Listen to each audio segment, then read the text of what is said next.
Hi കൂട്ടുകാർ, അസ്സലാമു അലൈക്കും വറഹ്മത്തുള്ളാ. 2025 ഹാഫ് ഇയർലി 7ാം ക്ലാസ്സിൻ്റെ അൽ ഫിഖുൽ ഇസ്ലാം നടന്നതിൻ്റെ ചോദ്യപേപ്പറുമായിട്ടാണ് വന്നിട്ടുള്ളത്. നമുക്ക് ചോദ്യങ്ങളൊക്കെ നോക്കി ഉത്തരങ്ങൾ മനസ്സിലാക്കാം. നമ്മളൊരു റിവിഷൻ ക്ലാസ് ആയിട്ട് ഇത് ഉപകാരപ്പെടുത്താൻ നമ്മൾ കൂടുതലായിട്ടൊന്നും പറയുന്നില്ല. മുന്നത്തെ ചോദ്യപേപ്പറിൻ്റെ കൂടെയൊക്കെ ഒരുപാട് കാര്യങ്ങൾ പറഞ്ഞിട്ടുണ്ട്. ആ ചോദ്യപേപ്പറൊക്കെ നിങ്ങൾ ഉപകാരപ്പെടുത്തണം. നമുക്ക് ഇന്നത്തെ ചോദ്യം നോക്കാം. ശരി ഉത്തരം അടയാളപ്പെടുത്താനാണ്. വീഡിയോയിലേക്ക് കടക്കാം. ബിസ്മില്ലാഹിർ റഹ്മാനിർ റഹീം. 1. നിസ്കാരം കസ്റും ജംഉം പാടില്ല. ഏത് യാത്രയിലാണ്? അലക്ഷ്യയാത്രയിൽ ജംഉം കസ്റും പാടില്ല.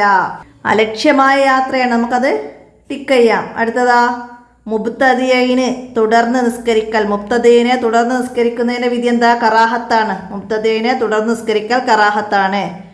കൈ പൊള്ളിയപ്പോൾ നബി സല്ലല്ലാഹു അലൈഹി വസല്ലം മന്ത്രിച്ച സഹാബി ആരായിരുന്നു? മുഹമ്മദ് ബിൻ ഹാത്തിബ് റളിയല്ലാഹു അൻഹുവിൻ്റെ കൈ പൊള്ളിയപ്പോഴാണ് നബി സല്ലല്ലാഹു അലൈഹി വസല്ലം മന്ത്രിച്ചത്. അടുത്തതാ ഇക്കാമത്തിനു ശേഷം എഴുന്നേൽക്കുക. എന്താണ്? ജമാഅത്തിൻ്റെ അദബാണ്. ഇക്കാമത്തിന് ശേഷം എഴുന്നേൽക്കൽ ജമാഅത്തിൻ്റെ അദബാണ്. അടുത്തത് നിസ്കാരത്തിൽ ഇമാമും മഅ്മൂമും എതിരാവൽ അഭംഗിയാകുന്ന സുന്നത്ത്. ഇമാമ് ചെയ്താലേ മഅ്മൂമ് ചെയ്യാതെ എഴുന്നേറ്റാലേ എതിരാവുന്ന അഭംഗിയാവുന്ന കാര്യമാണ് സഹവിൻ്റെ സുജൂദ്. അടുത്തതാ ഖബറിൻ്റെ ആഴത്തിൽ ഏറ്റവും ശ്രേഷ്ഠമായത്. 4.5 മുഴാണ്. 4.5 മുഴം. ഇനി ചേരുംപടി ചേർക്കാനാണ്. സ്ത്രീ മഹ്റമില്ലാതെ യാത്ര ചെയ്യൽ ഹറാമാണ്. അത് ഹറാമാണ്. അപ്പം അതിൻ്റെ ഡി നമുക്കവിടെ എഴുതാം. അടുത്തതാ ഭർത്താവ് ഭാര്യയുടെ മയ്യിത്ത് കുളിപ്പിക്കൽ. എന്താണ്? ഓപ്ഷൻ സി ജായിസാണ്. അടുത്തത് മയ്യിത്ത് കഫൻ ചെയ്യുന്നതിന് മുമ്പ് നിസ്കരിക്കൽ. എന്താണ്?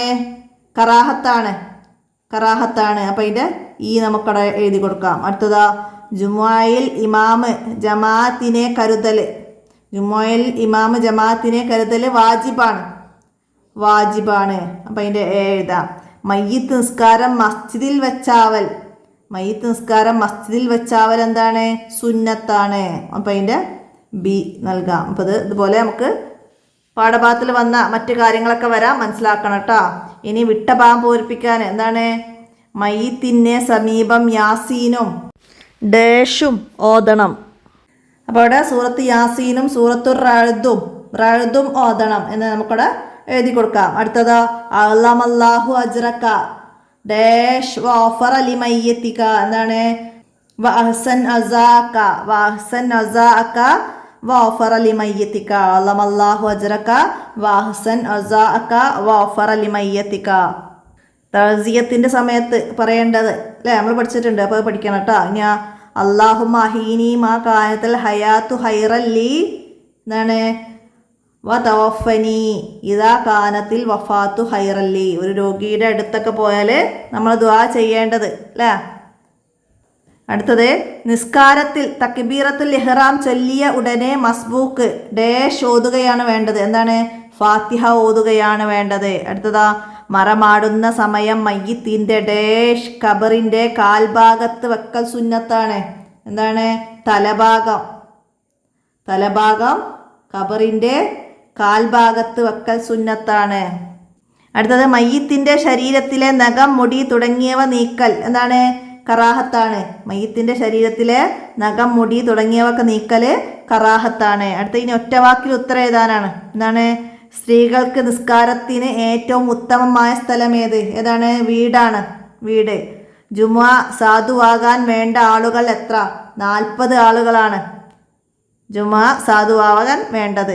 അടുത്തതാ നിസ്കാരം കസ്റും ജംഉമാക്കൽ അനുവദനീയമാകുന്ന കുറഞ്ഞ ദൂരം 132 കിലോമീറ്റർ ആണ്. 132 കിലോമീറ്റർ ദൂരമുള്ള യാത്രയിലാണ് ജംഉം കസ്റും അനുവദനീയമാകൂ.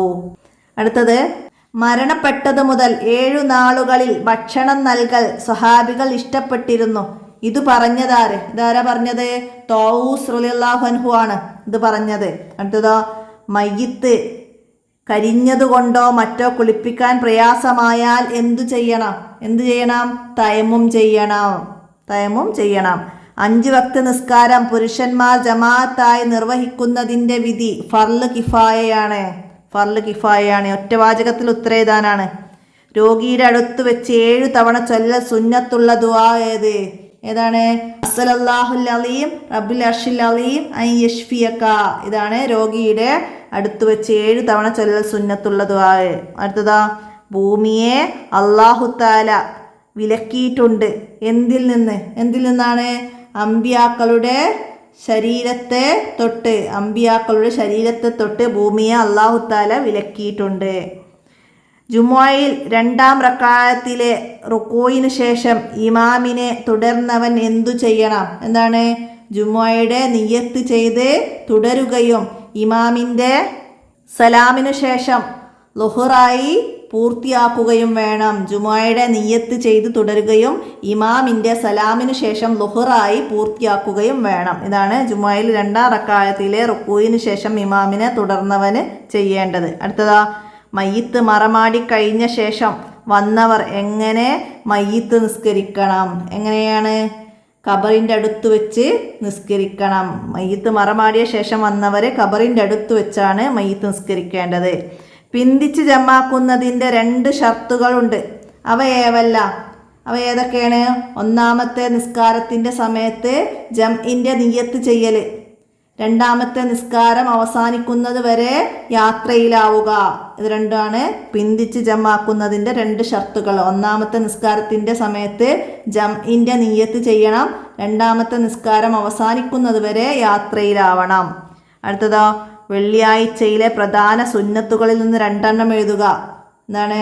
നബി സല്ലല്ലാഹു അലൈഹി വസല്ലമയുടെ മേൽ സ്വലാത്ത് വർദ്ധിപ്പിക്കുക. പിന്നെ ജുമാക്ക് പോകാനടുത്ത സമയത്ത് കുളിക്കുക. ഇജാബത്തിൻ്റെ സമയം പ്രതീക്ഷിച്ച് ദുആ വർദ്ധിപ്പിക്കുക എന്നൊക്കെ നമ്മൾ പഠിച്ചിട്ടുണ്ട്. അപ്പം ഇന്ന് 2 എഴുതാം. അടുത്തതെന്താണ്? മരണ വീട്ടുകാർ തഅസിയത്ത് ചെയ്യുന്നവരോട് എന്താണ് പറയേണ്ടത്? എന്തായിരുന്നു തഅസിയത്ത്? അള്ളമല്ലാഹു അജ്റക വഹസന അസാക വഫറ ലി മയ്യത്തിക എന്ന് പറയലാണ് തഅസിയത്ത്. അത് പറഞ്ഞാൽ മരണ വീട്ടുകാരെന്താണ്? ജസാക്കല്ലാഹു ഹൈറം വ തഖബ്ബലല്ലാഹു മിൻക എന്ന് അവർ തിരിച്ചു പറയലും സുന്നത്താണെന്ന് പറഞ്ഞിട്ടുണ്ട്. ഇനിയാ അടുത്ത ചോദ്യം, ഇമാമിനു മുന്നേ അശ്രദ്ധമായ മഅ്മൂം ഒരു ഫർള് ചെയ്താൽ മഅ്മൂം എന്ത് ചെയ്യണം? എന്താണ്? തിരിച്ചു വരികയോ അവിടെ തുടരുകയോ ചെയ്യാം. ഇനിയാ രണ്ടിലേതെങ്കിലും ഒരു വിഷയത്തെക്കുറിച്ച് കുറിപ്പ് എഴുതാനാണ്. 5 വരിയിൽ കുറയരുത്. എന്താണ്? നിസ്കാരം കസ്റാക്കൽ. 4 റക്അത്തുള്ള നിസ്കാരങ്ങൾ 2 റക്അത്തായിട്ട് നിസ്കരിക്കലാണ് കസ്റ് എന്ന് പറയുന്നത്.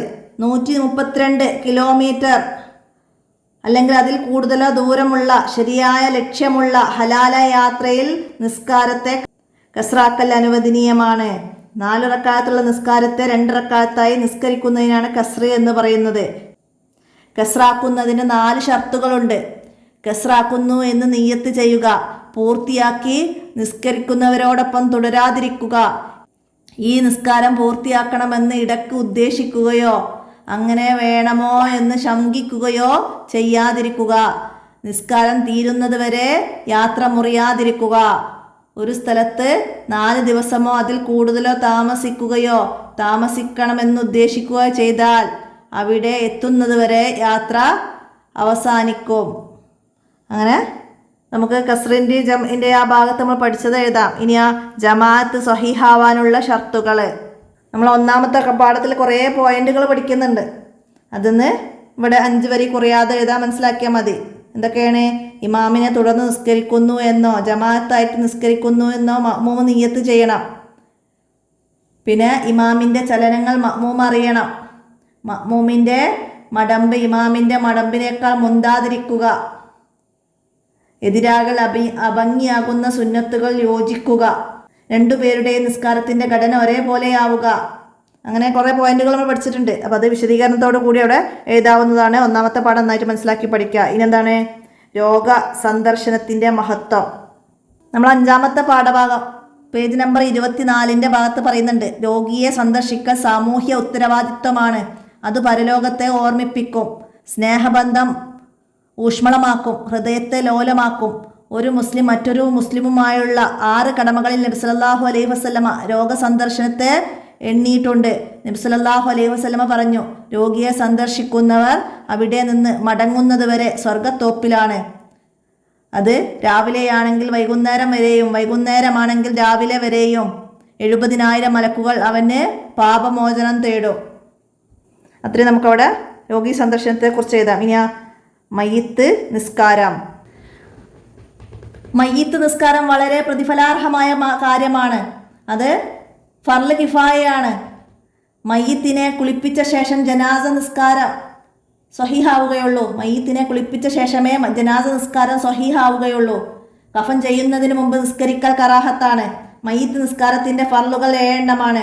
നിയ്യത്ത്, നിൽക്കാൻ കഴിവുള്ളവർ നിൽക്കൽ, 4 തക്ബീർ ചൊല്ലല്, 1-ാം തക്ബീറിന് ശേഷം ഫാത്തിഹ ഓതുക, 2-ാം തക്ബീറിന് ശേഷം സ്വലാത്ത് ചൊല്ലുക, 3-ാം തക്ബീറിന് ശേഷം മയ്യിത്തിന് വേണ്ടി ദുആ ചെയ്യുക, 4-ാം തക്ബീറിന് ശേഷം സലാം ചൊല്ലി വിരമിക്കുക. ചുമലിനു നേരെ കൈ ഉയർത്തി നെഞ്ചിനു താഴെ കൈ കെട്ടുക, ഔദ് ചൊല്ലുക, സുജൂദിന്റെ മഹലിലേക്ക് നോക്കുക, വജ്ജഹത്ത് ഒഴിവാക്കുക, തക്ബീറുകൾ മറ്റും പതുക്കെ ചൊല്ലുക, ഹദീസിൽ വന്ന ദുആ ചൊല്ലുക, 4-ാം തക്ബീറിന് ശേഷം അല്ലാഹുമ്മ ലാ തഹ്രിംന അജ്റഹു വലാ തഫ്തിന്ന ബഅദഹു വഗ്ഫിർ ലനാ വലഹു എന്ന ദിക്ർ ചൊല്ലുക. നിസ്കാരം മസ്ജിദിൽ വെച്ചാവുക, ജമാഅത്താവുക. മയ്യിത്ത് പുരുഷനാണെങ്കിൽ തലയുടെ നേരെയും സ്ത്രീയാണെങ്കിൽ മധ്യഭാഗത്തിനു നേരെയും ഇമാമ് നിൽക്കുക തുടങ്ങിയവ ജനാസ നിസ്കാരത്തിലെ പ്രധാന സുന്നത്തുകളാണ്. അതൊക്കെ ചേർത്ത് നമുക്ക് മയ്യിത്ത് നിസ്കാരത്തെക്കുറിച്ച് എഴുതാം. ഇത്രയാണ് ഫിഖ്ഹുൽ ഇസ്ലാമിൽ വന്ന ചോദ്യങ്ങൾ.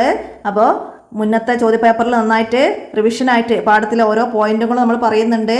അതൊക്കെ നന്നായി മനസ്സിലാക്കി ഉപകാരപ്പെടുത്താം. നിങ്ങൾക്ക് കൂട്ടുകാർക്കൊക്കെ ഷെയർ ചെയ്ത് കൊടുക്കാം. എന്തെങ്കിലും തെറ്റുകളൊക്കെ പെട്ടു പോകുന്നുണ്ടെങ്കിൽ കമൻ്റായിട്ട് അറിയിക്കണം. ഇന്നത്തെ വീഡിയോ അവസാനിപ്പിക്കണം. അസ്സലാമു അലൈക്കും വറഹ്മത്തുള്ളാഹി.